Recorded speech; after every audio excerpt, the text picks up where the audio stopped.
Hello student, स्वागत है आपका आईसीटी वर्चुअल क्लासेस में। मैं कविता, आपकी पार्ट टीचर। उम्मीद करती हूँ आप सभी अच्छे होंगे। और तो क्लास आज हम अपना नया जो चैप्टर है उसे स्टार्ट करने वाले हैं, जिसका रेस्पिरेशन इन प्लांट्स। तो यहाँ पर हम बात करेंगे रेस्पिरेशन के बारे में। इससे पहले जो हमने पढ़ा था, क्योंकि आप प्लांट्स के बारे में बात कर रहे हैं, और इससे पहले आपने पढ़ा था कि प्लांट्स में फोटोसिंथेसिस कैसे होती है। आपने कहा था फोटोसिंथेसिस इन प्लांट्स।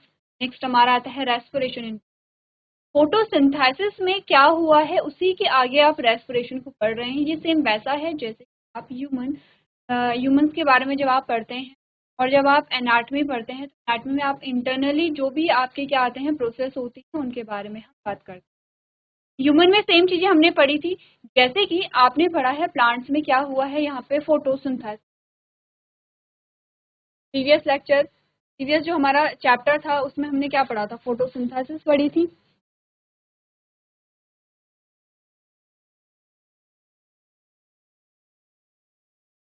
देखिए, जब हम प्लांट्स की बात करते हैं तो हम फोटोसिंथेसिस पढ़ते हैं, लेकिन अगर हम एनिमल की बात करते हैं तो हम क्या पढ़ते हैं, यहाँ पर डाइजेशन पढ़ते हैं। ये दोनों टॉपिक जो हैं, चाहे फोटोसिंथेसिस डाइजेशन की बात करें, ये दोनों टॉपिक हमारे न्यूट्रिशन के अंदर आते हैं। ठीक है, छोटी क्लासेस में जब हम न्यूट्रिशन को पढ़ते हैं, जैसे कि आपने क्लास 10th में क्या पढ़ा है, लाइफ प्रोसेसेस एक चैप्टर पढ़ा है, जिसमें आप प्रक्रम के बारे में बात करते हैं। हमने कहा जैव प्रक्रम क्या होते हैं, वो प्रोसेस, वो प्रक्रियाएं जो कि हमें क्या बताती है, जीवन के बारे में बताती हैं, जो किसी जीवित का ही लक्षण हो सकता है। हमने कहा कि लाइफ प्रोसेस या जैव प्रक्रम वो प्रक्रियाएं हैं, या वो प्रक्रम है, या वो प्रोसेस है जो कि जीवों का लक्षण होती है, यानी जो सजीव होते हैं उनका लक्षण होती है, निर्जीवों का लक्षण नहीं होती। आपको अच्छे से ध्यान होगा, हमने इस चैप्टर में बहुत सारे प्रोसेस पढ़ी थी, और लाइफ प्रोसेस में सबसे पहले प्रोसेस हमने पढ़ी थी न्यूट्रिशन। ठीक है, फिर है फिर छोटी क्लासेस में हम सब कुछ पढ़ चुके हैं, तो ये आपके लिए नया नहीं है। न्यूट्रिशन पे आते हैं। अब हमने न्यूट्रिशन जब पढ़ा था, तो सबसे पहले हमने पढ़ा था जो लाइफ प्रोसेस है न्यूट्रिशन, तो अलग अलग जीवों में अलग अलग तरीके से होती है। सभी सजीव, जितने भी सजीव हैं, उन सभी में क्या पाया जाएगा, न्यूट्रिशन का मतलब है, यहाँ पर अगर हम न्यूट्रिशन क्या डेफिनेशन होती है, आपने कहा, अगर मैं सिंपल कहूँ, ऊर्जा का उपयोग, ऊर्जा का शरीर के द्वारा, ये डेफिनेशन पूरी नहीं है, लेकिन अगर आपको एक सिंपल सेंटेंस में समझाना हो, आपने बोला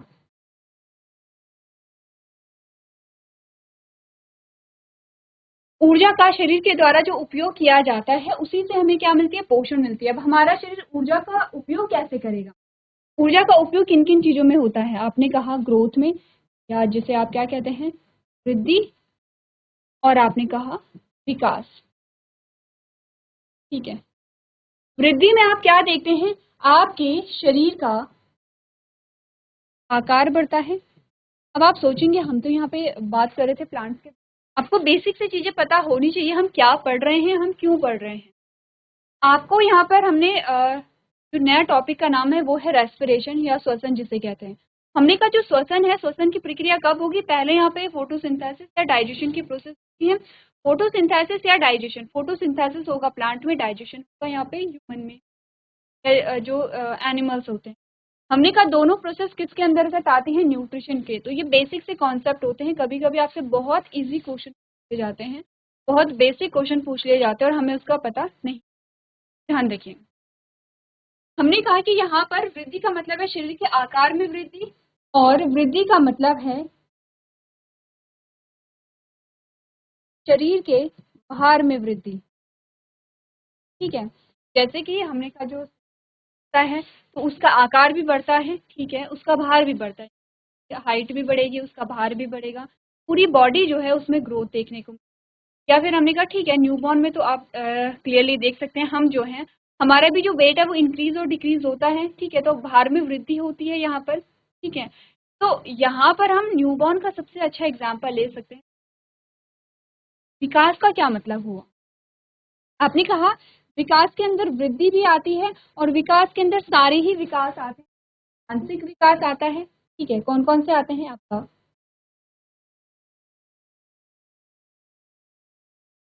शॉर्ट में लिखते हैं। सबसे पहले आपका आता है यहाँ पे मानसिक विकास, ठीक है। फिर आता है आपका सामाजिक विकास। फिर आता है आपका संवेगात्मक विकास, जिसे आप क्या कहते हैं, इमोशनल डेवलप। इसके अंदर आपका शारीरिक विकास आएगा, जिसमें हम वृद्धि पढ़ते हैं। ये क्या है आपका शारीरिक विकास, ठीक है। आपके सारे ही डेवलपमेंट जो है, जितने भी विकास हैं आपके अपने का शारीरिक विकास है, जिसे आप वृद्धि कह दे रहे हैं। मानसिक विकास में क्या होता है, जैसे कि हमने का न्यू बॉर्न जो है, जब वो जन्म लेता है तो वो सिर्फ रोता है। से कोई कोई किसी चीज की नीड है वो तो भी रोएगा, ठीक है। उसे कोई प्रॉब्लम है वो तो भी रोएगा। धीरे धीरे वो क्या होता है, अब वो समझने लगता है कि यहाँ पर रोना सिर्फ तब है जब उसे किसी नीड हो, ठीक है। धीरे धीरे वो और थोड़ा बड़ा होता है। अब वो फेशियल एक्सप्रेशन को समझने लगता है कि खुश होने पे वो हंसता है, ठीक है। डांटने पर वो रोने लगता है, यहाँ पर कोई चीज देने पे वो एक्साइट होने लगता है, किसी को लेके जब वो डरता है तो वो वैसे ही रिएक्ट करेगा। यानी कि उसे खुशी और दुख का जो है वो पता चल रहा है कि किस कौन से जो फेशियल एक्सप्रेशन है, अभी वो वर्ड्स को नहीं समझ, लेकिन वो फेशियल एक्सप्रेशन को समझ और उसी के अकॉर्डिंग वो क्या करेगा, यहाँ पे बिहेव करेगा। तो आपने कहा ये मानसिक विकास ही तो है, ये सामाजिक विकास भी हो सकता है। सामाजिक विकास कैसे हुआ, जैसे जैसे वो थोड़ा बड़ा होता है, उसे पता होता है उसकी माँ कौन है। तो आप देखते हैं कि जो भी बच्चा होता है उसका ज्यादा अटैचमेंट उसकी माँ से होता है, ठीक है। तो अब वो समझने लगते हैं कि ये मेरी माँ है, ये मेरी फैमिली के अदर मेंबर हैं। वो थोड़ा-सा और ज़्यादा बड़ा होगा, वो चलने भी लगेगा वहाँ पर, ठीक है? वो चलने लगेगा, दौड़ने लगेगा, अब वो भाषा को समझने लगेगा। अब वो भाषा को सीखता है तो आपने कहा कि यहाँ पर उसकी क्या हो रही है, लर्निंग। ये मानसिक विकास भी है उसका। जब वो लर्निंग हो रही है, आपने कहा मानसिक विकास है। आपने कहा जब वो थोड़ा बड़ा होता है तो अब उसे समझ आता है कि ये आस पड़ोसी है मेरे, ये मेरा अपना घर है, ये मेरे पड़ोस का घर है। वो और थोड़ा बड़ा होगा और वो स्कूल जाने लगता है तो अब वो समझने लगता है कि ये मेरे फ्रेंड्स हैं, ठीक है, ये मेरी टीचर है। इससे उसका क्या हुआ है, सामाजिक विकास हुआ है, मानसिक विकास भी हो रहा है। ऐसा नहीं है कि एक पर्टिकुलर टाइम में मानसिक विकास ही होगा और एक पर्टिकुलर टाइम में सामाजिक, दोनों साथ साथ चल रहे हैं, बल्कि सभी साथ साथ चल रहे हैं। शारीरिक विकास भी साथ साथ हो रहा है, मानसिक विकास भी साथ हो रहा है, सामाजिक विकास भी। संवेगात्मक, संवेगात्मक का क्या मतलब है, पहले वो जो बच्चा था, जब वो छोटा रहेगा तो वो हर चीज की जिद करता है कि मुझे ये चाहिए, अपने घर में वो जिद करेगा, अपने पेरेंट्स से क्या करेगा, जिद करने लगता है। उसे जो भी चीजें चाहिए होंगी वो रोएगा। अभी उसे इतनी समझ नहीं है तो वो जब बाहर जाता है तो वो रोएगा, लेकिन धीरे धीरे समझ आता है कि आपको कहाँ पे जिद करनी है, कहाँ पर आपको जिद नहीं करनी है, ठीक है। आपको रोना है या आपको नहीं रोना है, ठीक है। या फिर आप सेंसिटिव हो जाते हैं, यानी किसी के प्रति आपको दया दिखानी चाहिए, कि आपको हेल्प करनी चाहिए। तो ये सारे क्या होते हैं, संवेगात्मक विकास होते हैं, इमोशनल डेवलपमेंट होता है। कि वो क्या होता है, इमोशनली क्या होता है, डेवलप होता है। अपने इमोशंस को कहाँ पर एक्सप्रेस करना है और किस प्रकार से एक्सप्रेस करना है, कितना एक्सप्रेस करना है। इमोशंस सभी में होते हैं और इन इमोशंस का होना सबसे ज़्यादा इम्पोर्टेंट है। अपने के इमोशंस में सभी आते हैं, लव आता है, केयर आता है, फेयर आता है, एंगर आता है, ठीक है। जेलिसी भी एक फैक्टर हम कह सकते हैं। तो हमने कहा कि यहाँ पर ये जो लव है, फ़ियर है, एंगर है यहाँ पर, ठीक है, या फिर आपने कहा ये केयर होती है, ये सारे जो इमोशंस होते हैं, ये सभी इक्वली क्या होते हैं, इम्पोर्टेंट होते हैं। ऐसा नहीं है कि एंगर किसी को गुस्सा आना ही नहीं चाहिए, ऐसा नहीं होता है।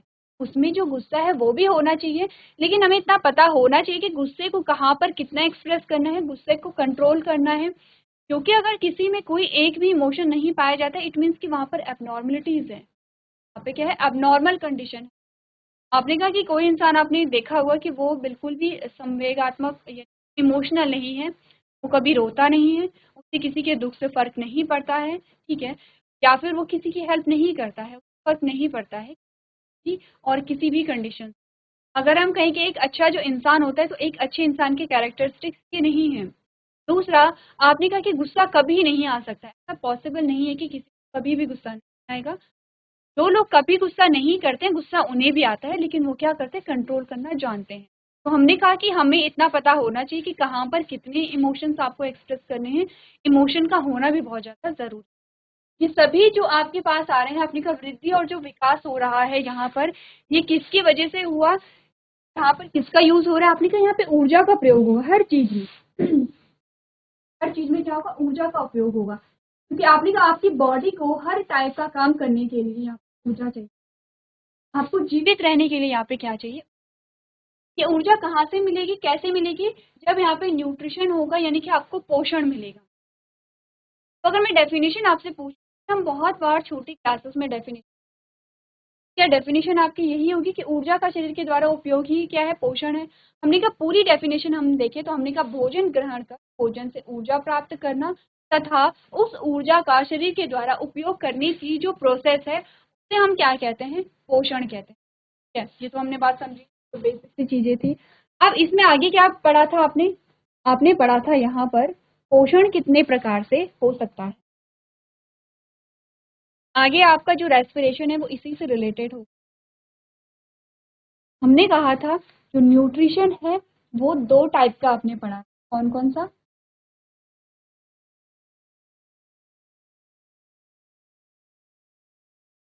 ऑटोट्रॉफिक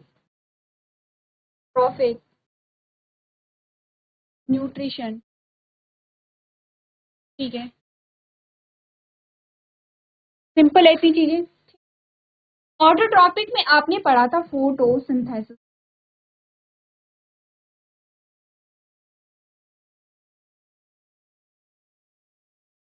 ठीक है, और हेटेरोट्रॉपिक न्यूट्रिशन में आपके पास जो एग्जांपल आया था वो आया था डाइजेशन।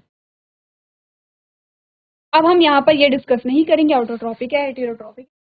हमने कहा कि दोनों चीजों में एक ही चीज हो रही है, दोनों में क्या सिमिलैरिटी? एक ऐसा नहीं कि दोनों सिमिलर हैं। हमने कहा दोनों में एक सिमिलैरिटी है। क्या सिमिलैरिटी है? जब फोटोसिंथेसिस आपने पढ़ी, फोटोसिंथेसिस का रिजल्ट क्या हमारे पास आया था? हमने कहा फोटोसिंथेसिस का जो प्रोडक्ट है, जो उत्पाद है, वो हमारे पास क्या आया था? यहाँ पे ग्लूकोज आया था। ठीक है, ग्लूकोज आया था।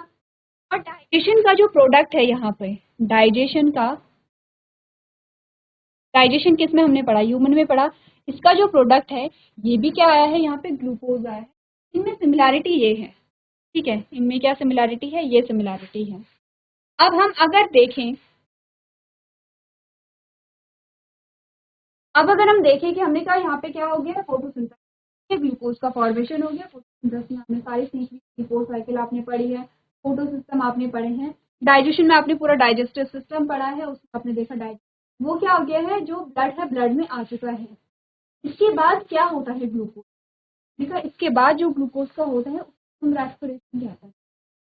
लेकिन ग्लूकोज से अभी आपको ग्लूकोज मिला है, अभी आपको ऊर्जा नहीं मिली है ग्लूकोज। तो सबसे हम स्टार्टिंग से हम एक फिनोमिना पढ़ते थे और हम क्या कहते थे? पास एक सेल है, सेल में ग्लूकोज हमारे पास होगा, इसमें हमने कहा ऑक्सीजन को ऐड किया जाता है, इससे बनती है एनर्जी, इससे बनता है कार्बन डाइऑक्साइड, और इस प्रकार से यही हमने कहा था। तो हमने कहा ग्लूकोज का क्या हो रहा है? G4 ग्लूकोज, ऑक्सीजन क्या कर रहा है? ग्लूकोज को तोड़ करके हमें ऊर्जा दे रहा है। तो यहाँ पर हमने इसी को तो रेस्पिरेशन कहा।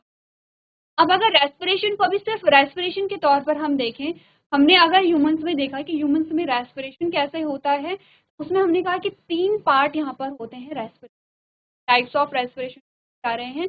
हम देख रहे हैं कि स्टेप ऑफ रेस्पिरेशन कैसे हमने पढ़े थे ह्यूमन में, क्योंकि लास्ट का जो टॉपिक है वो कुछ वैसा ही है कि ग्लूकोज का ब्रेकडाउन हो रहा है। प्लांट्स में अलग तरीके से होता है जो हम आगे पढ़ेंगे, एनिमल्स में आपने अलग तरीके से पढ़ा होगा। कैसे हमने पढ़ा? आपने रेस्पिरेशन के बारे में बात की है, ये मैं हटा रही हूँ यहाँ पर, चलिए इसे रहने दें।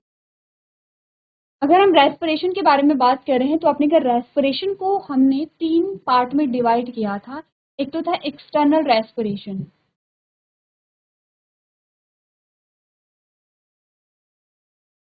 ये ह्यूमंस में बात कर रहे हैं, जिसे हमने बाह्य श्वसन कहा।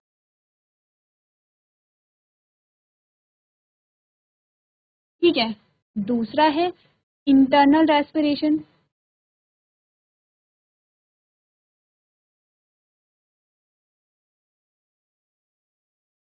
जिसे हमने आंतरिक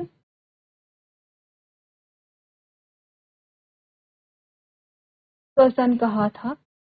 और तीसरा हमारे पास आता है सेलुलर रेस्पिरेशन, मैं यहाँ पर देती हूँ, हमारे पास आता है सेलुलर रेस्पिरेशन यानी कि कोशिकीय श्वसन।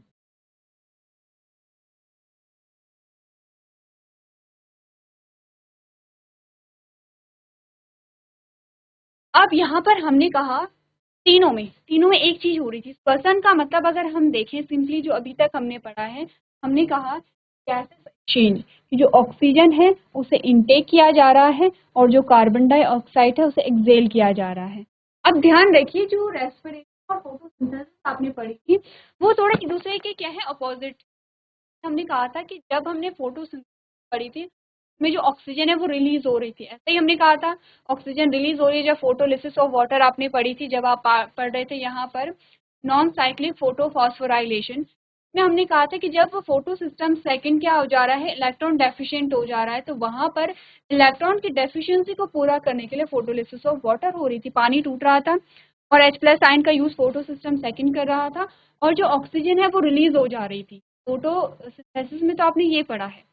रेस्पिरेशन में हमने क्या बोला, रेस्पिरेशन में हमें चाहिए ऑक्सीजन जो ग्लूकोज का ब्रेक डाउन करे और वहां से एनर्जी रिलीज करे, हमने यही पढ़ा था। तो देखिए यहाँ पर आपने जब लाइव प्रोसेस आपने पढ़ी है तो वहां पर आपने रेस्पिरेशन पढ़ा है और ह्यूमंस में आपने रेस्पिरेशन, तीनों जो स्टेप है वहां पर हमने क्या पढ़ा है कि सबसे पहले बायोसिस्टम में हम क्या करते हैं कि नॉस्ट्रल्स और हमारे जो आउटर इन्वायरमेंट है, ठीक है, नासा छिद्र और जो बाहरी वातावरण के बीच में आप गैसीय विनिमय, इस प्रकार का जो गैसीय विनिमय है उसे बाह्य निषेचन कहते हैं। आंतरिक में हमने कहा हमारे फेफड़ों में या हमारे लंग्स में जो एल्वेलाई होती हैं उनके बीच में और हमारी ब्लड वेसल्स के बीच में जो इस प्रकार का गैसीय विनिमय है उसे आंतरिक हमने कहा था।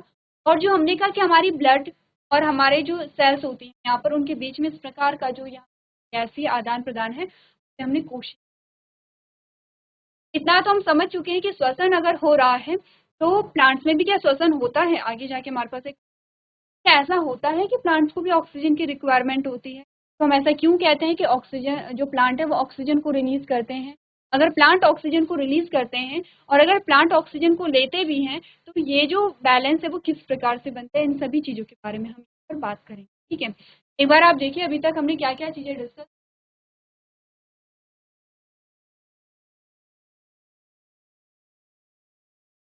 चलिए ये तो चीज बेसिक सी चीजें जो अभी तक हमने बात की हैं। अब हम ये बात करेंगे इस चैप्टर में हम क्या पढ़ने वाले, ऑब्वियसली बात है हम रेस्पिरेशन पढ़ेंगे लेकिन रेस्पिरेशन में हो क्या रहा है के बारे में डिस्कस करेंगे। हमने कहा रेस्पिरेशन में हम क्या पढ़ेंगे, में रेस्पिरेशन में क्या होगा, हम इसमें पढ़ेंगे ऑक्सीडेशन ऑफ, यानी कि ग्लूकोज का ऑक्सीडेशन। ऑक्सीडेशन क्या होते हैं, ऑक्सीडेशन का मतलब होता है एडिशन ऑफ ऑक्सीजन। जब ऑक्सीजन ऐड होती है तो ऑक्सीजन ऐड ही तो हो रही है, हमने क्या ग्लूकोज को तोड़ने के लिए, ग्लूकोज को तोड़ने के लिए ऑक्सीजन यहाँ पर ऐड हो रही है। ठीक है, यहाँ पर जो ऑक्सीडेशन होगा ग्लूकोज का वो एक स्टेप में नहीं होता है, एक सिंगल स्टेप ऐसा नहीं होगा। जैसे हम देखिए अभी तक हम क्या कहते हैं, जैसे कि अभी कुछ देर पहले हमने सेम चीज लिखी थी कि ग्लूकोज से ऑक्सीजन ऐड हुआ, इससे क्या निकली, एनर्जी निकली प्लस कार्बन डाइऑक्साइड निकला यहाँ पे इस प्रकार से या H2O। ठीक है, चाहे हम ह्यूमंस में देखें तो हमने इस प्रकार से बताया, क्लियर है। अब हमारा जो मेन है वो है एनर्जी, कि हमें एनर्जी मिले क्या, किससे, ग्लूकोज से। ये जो स्टेप है यहाँ पर ये सिंगल स्टेप नहीं होता, ऐसा नहीं है कि यहाँ पर ग्लूकोज से ऑक्सीजन ऐड होता है और आपको सीधे एनर्जी मिल जाती है, ये सिंगल स्टेप में कंप्लीट नहीं होता है, ये अलग अलग स्टेप में यहाँ पे क्या होंगे, बहुत सारे स्टेप्स यहाँ पर इंक्लूड होते हैं। ठीक है, और हर स्टेप में क्या होता है आपने कहा एनर्जी भी निकलेगी, एनर्जी और हीट यहाँ पे क्या होते हैं, रिलीज होते हैं। हमें पढ़ना ये है, हमें इतना तो पता चल गया ग्लूकोज का फॉर्मेशन कैसे हुआ। देखिए सीक्वेंस वाइज चीजें चल रही हैं, आपने पहले रेस्पिरेशन नहीं पढ़ा है कि प्लांट्स में रेस्पिरेशन कैसे होता है। अगर आप पहले प्लांट्स में रेस्पिरेशन पढ़ते तो आपको बताया जाता कि हम क्या पढ़ेंगे, ग्लूकोज का ब्रेकडाउन कैसे होता है उसे पढ़ेंगे, और ग्लूकोज का ब्रेकडाउन ऑक्सीजन से होता है अलग अलग में। तो आपके माइंड में क्वेश्चन आएगा वहाँ ग्लूकोज आया कहाँ से फिर, ग्लूकोज का ब्रेकडाउन हम पढ़ रहे हैं, ग्लूकोज में एनर्जी भी मिल रही है, यहाँ प्लांट्स को मिल रही है, लेकिन ग्लूकोज आया कहाँ से? तो आपने कहा इसीलिए हम सीक्वेंस वाइज पढ़ रहे हैं कि हमें ये पता है कि ग्लूकोज कहाँ से आया है, जब फोटोसिंथेसिस हुई है तो वहां से ग्लूकोज का फॉर्मेशन हुआ है। क्लियर है यहाँ पे कि हम क्या पढ़ रहे हैं? अब स्टार्ट करेंगे अपना चैप्टर। सबसे पहले बेसिक चीजों से स्टार्ट करेंगे, जो बेसिक सा इंट्रोडक्शन हमारे पास आता है रेस्पिरेशन के बारे में, और प्लांट्स में रेस्पिरेशन कैसे होता है, किस प्रकार से यहाँ पर होता है।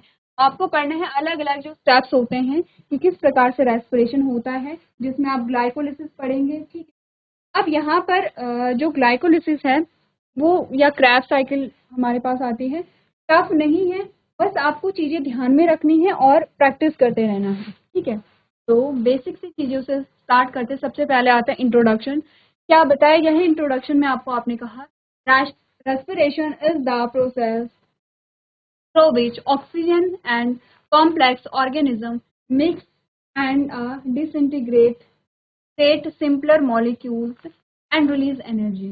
अगर इतने कॉम्प्लेक्स सेंटेंस से हम ना भी जाएं, अगर हम सिर्फ इतना कहें, रेस्पिरेशन ऐसी प्रोसेस है जिसके द्वारा यहाँ पर जो ग्लूकोज है वो ऑक्सीजन के द्वारा क्या होता है, यहाँ पर ब्रेक डाउन होता है या सिंपलर जो फॉर्म में कन्वर्ट होता है, और ऑक्सीजन यहाँ पर रिलीज, एनर्जी यहाँ पे रिलीज होती है।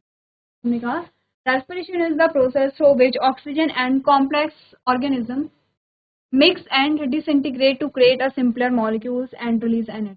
It cause carbon dioxide and water to be produced। तो ये क्या कह रहा है, यहाँ पर ऑक्सीजन एंड कार्बन डाइऑक्साइड क्या होता है, रिलीज होता है। बेसिक सी चीजें हैं जो अभी तक आपने पढ़ी है। आपने कहा it was Dutrochet who first use the word respiration. ठीक है, आपने यहाँ पे बता रखा है आपको सबसे पहले ये जो टर्म है वो किसने दिया है।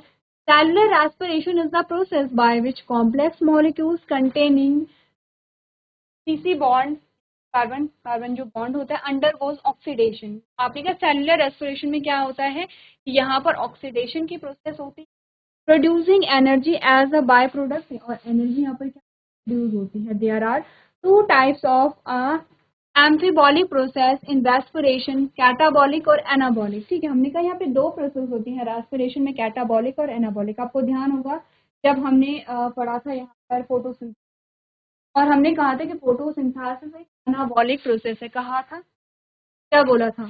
फोटोसिंथेसिस क्या है, एक एनाबॉलिक प्रोसेस है, और रेस्पिरेशन में हमने कहा ये दोनों है, एनाबॉलिक भी है कैटाबॉलिक भी है। सबसे पहले अपने नोट्स को देखिए कि एनाबॉलिक का मतलब हमने क्या वहाँ पे पढ़ा था, और कैटाबॉलिक का क्या मतलब यहाँ पर होता है, उसके बारे में हम बात करेंगे। चलिए,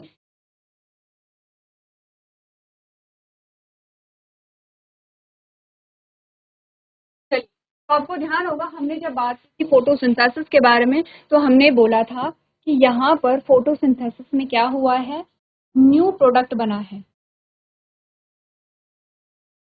न्यू प्रोडक्ट। ठीक है, यानी कि क्या हो रहा है यहाँ पे, बिल्डिंग प्रोसेस है, यानी कि एक नई चीज यहाँ पर बन रही है।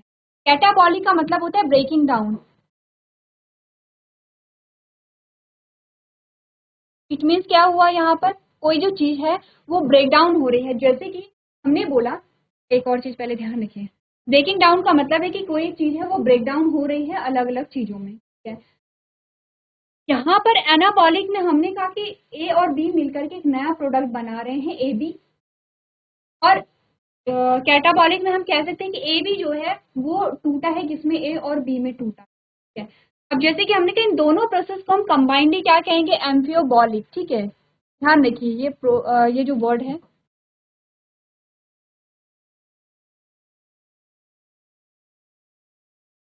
एम्फीबॉलिक होगा, एम्फीबॉलिक। एम्फीबॉलिक जहां भी शब्द आए इसका मतलब होगा यहाँ पर कि दोनों प्रोसेस हैं, यहाँ पर कौन सी है, कैटाबॉलिक और एनाबॉलिक। अब हम समझते हैं, सबसे पहले हमने रेस्पिरेशन फोटोसिंथेसिस में क्या कहा था, यहाँ पर जो जितने भी मटेरियल है वो मिलकर के ग्लूकोज बना रहे हैं, ये तो है एनाबॉलिक प्रोसेस। तो रेस्पिरेशन में हमने कहा कि क्या एनाबॉलिक क्या है, कैटाबॉलिक क्या है, एनाबॉलिक क्या है। तो कैटाबॉलिक क्या है, ब्रेकिंग डाउन। ब्रेकिंग डाउन में हमने क्या बोला, हमने कहा जो ग्लूकोज है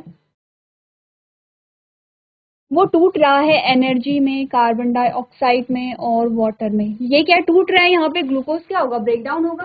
ब्रेकिंग डाउन प्रोसेस है, पर हम कह सकते हैं कैटाबॉलिक प्रोसेस है।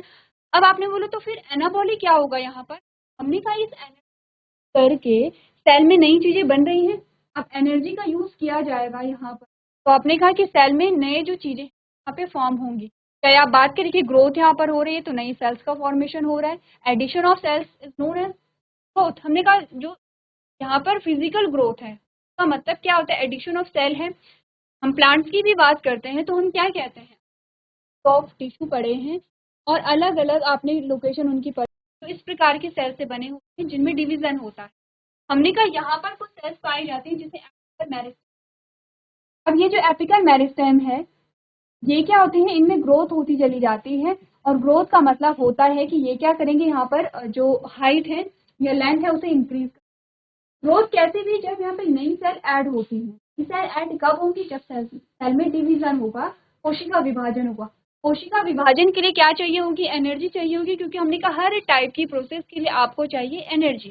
ठीक है, तो यहाँ पर क्या हो रहा है? हमने कहा कि जो बिल्डिंग प्रोसेस है किससे हो रही है? एनर्जी से हो रही है। तो हम कह सकते हैं कि रेस्पिरेशन दोनों टाइप की प्रोसेस है। यहाँ पर कैटाबॉलिक प्रोसेस भी है, एनाबॉलिक प्रोसेस भी है। ध्यान रखिए, पूछा जाता है आपसे कि जो फोटोसिंथेसिस है वो किस टाइप की प्रोसेस है और जो रेस्पिरेशन है वो किस टाइप की प्रोसेस। कैटाबॉलिक में हमने कहा ब्रेक डाउन हो रहा है, जैसे का ब्रेक डाउन हुआ है हम कैटाबॉलिक प्रोसेस कहेंगे। और जो एनर्जी से हमने कहा कि बिल्डिंग प्रोसेस हो रही है उसे हम क्या कहेंगे? एनाबॉलिक प्रोसेस कहेंगे। तो एनाबॉलिक का मतलब है नए प्रोडक्ट का बनना। कैटाबॉलिक का मतलब है कि किसी भी प्रोडक्ट का अलग अलग चीजों में क्या होना? डिवाइड होना।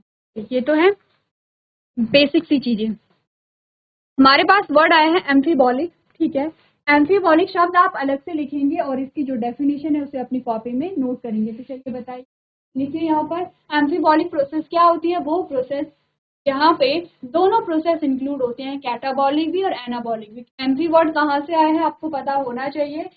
आपने जब क्लासिफिकेशन पढ़ा था तब आपने पढ़ा था यहाँ पर किंगडम एनिमेलिया। ठीक है, किंगडम एनिमेलिया में आपने एक ग्रुप पढ़ा था एम्फीबिया। एम्फीबिया का जो कैरेक्टर था वो क्या था कि वो वाटर में भी रहते हैं और वो टेरेस्ट्रियल लाइफ भी यहाँ पर क्या करते हैं? स्पेंड।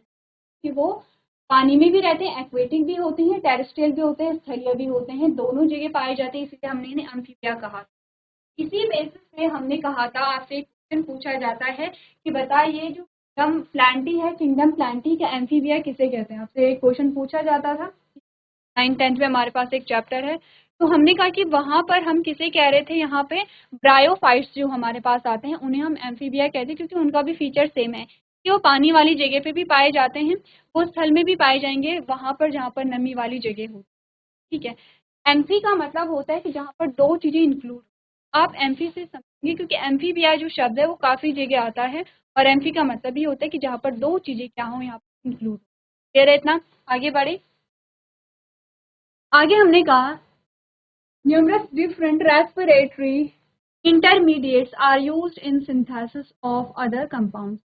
यानी कि हमने कहा है कि यहाँ पर क्या होता है कि बहुत जो इंटरमीडिएट जो होते हैं वो यहाँ पे इंक्लूड होते हैं। Numerous different respiratory intermediates are used in synthesis of other compound. कि रेस्पिरेशन में जो इंटरमीडिएट होंगे वो वहाँ पे इंक्लूड होते हैं। हमने कहा acetyl coenzyme is used to synthesize a fatty acid and a gibberellic acid। ठीक है, succinyl coenzyme A is used to synthesize a chlorophyll, cytochrome and a oxaloacetic acid and a alpha ketoglutarate acid are used to synthesize amino acids such as aspartic acid and glutamic acid etc। ये चीजें क्या है आगे जाके हम बात करेंगे। आपको बोला गया कि रेस्पिरेशन में आपने कहा कि इंटरमीडिएट जो यहाँ पे क्या होते हैं, डिफरेंट इंटरमीडिएट्स आपको मिलेंगे जो रेस्पिरेशन में हेल्प करेंगे। अब एक्चुअली में रेस्पिरेशन जो है वो जब आप पढ़ेंगे ग्लाइकोलिसिस तो इजी है, बट वहाँ पे ध्यान क्या रखना है? एक तो कि क्या बन रहा है प्रोडक्ट, उसका नाम याद रखना है। इंटरमीडिएट क्या क्या यहाँ पर आते हैं वो आपको ध्यान रखने से कुछ एग्जाम्पल हमें बताए गए हैं कौन कौन से इंटरमीडिएट जो है वो कहाँ पर यूज होते हैं। तो ये सारी चीजें आप तब समझेंगे जब आप पूरी एक साइकिल को पढ़ेंगे वहां पर और वहां पर सारी चीजों को आप लिखेंगे। अभी तक हमने बेसिक सी चीज़ें की हैं, कुछ ऐसा नहीं है जो आपको समझ में नहीं आया होगा, ठीक है। स्टार्टिंग से हमने यहाँ पे स्टार्ट किया है, तो नेक्स्ट हमारा लेक्चर होगा, हम आगे के जो टॉपिक है आज के सेशन में हम इतना ही करेंगे।